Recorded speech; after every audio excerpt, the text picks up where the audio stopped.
What's going on YouTube? Welcome back to the channel and another video. In this episode you're going to see E46 V8. Basically what's happening is someone else done a project, someone else installed the engine. This originally is my engine from an E48.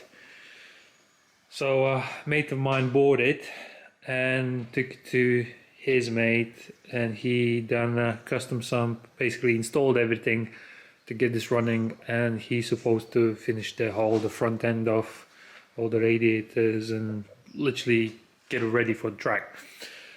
So the story is they've installed the engine, they started it, it seemed to be running fine for like a couple minutes or a couple startups, and afterwards the bang 2 inlet camshaft, the bolt which is left hand thread, it came loose. So literally the camshaft was the camshaft didn't turn, and and obviously the engine stopped.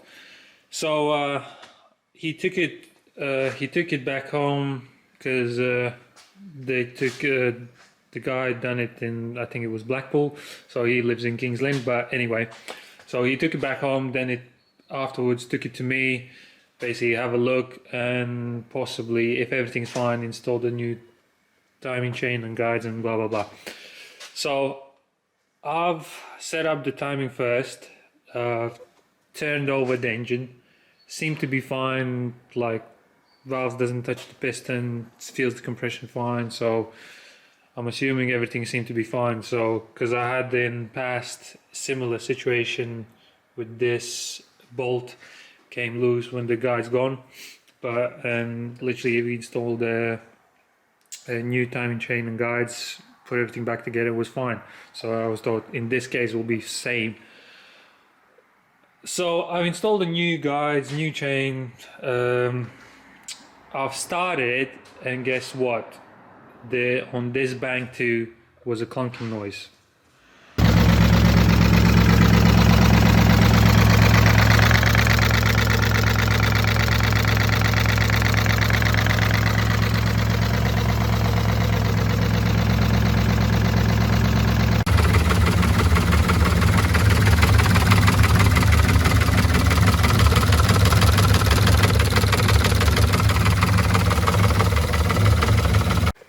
So as you saw, it is quite bad. It feels like the small chain, this tensioner, it doesn't have enough oil pressure or something to do with this. Literally there's a clunking noise on this side and the back there as well, as you can see in the video. So I stripped it down and just want to inspect it, but I can't find the damn thing what's wrong with it.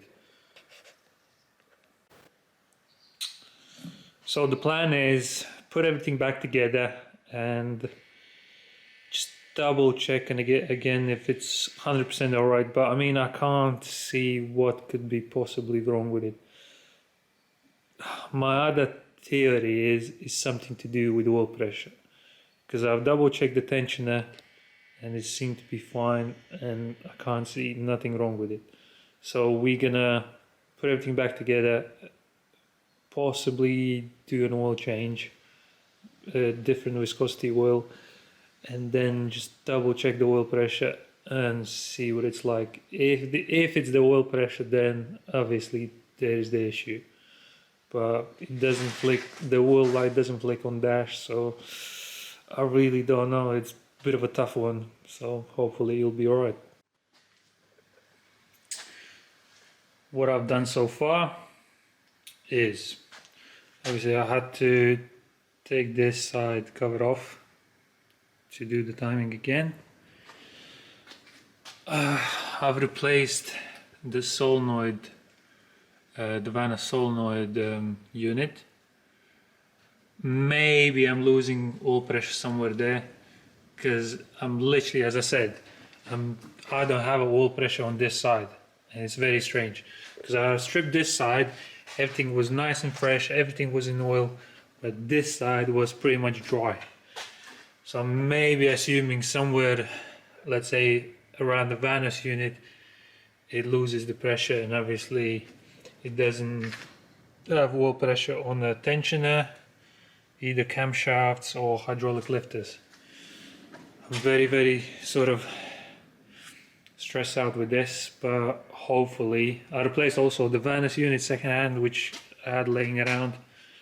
So I'll assemble everything back together, and fingers crossed everything is fine, because I just fed up with it. Okay guys, sorry I didn't show you the startup, but it was exactly the same thing, and I think I found an issue. So I got a spare 3.5, which is exactly the same, but obviously smaller bores.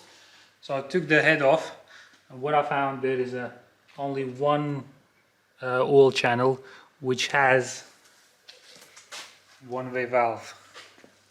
As you can see, you can only go, oil can go only one way. So what I also found, obviously this is custom sump, custom this and that, and the oil filter bracket is full of silicone, as you can see.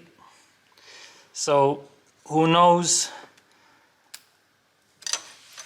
I can tell you straight away, I'm guessing before the one-way valve there is a blockage with the silicone.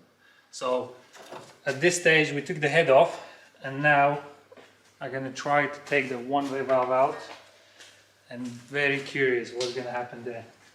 So come a bit closer and we can try to pull this one-way valve out. There's a little rubber gasket first. So I can put this. So now I'm pulling a one-way valve out. And look at this. This is my problem.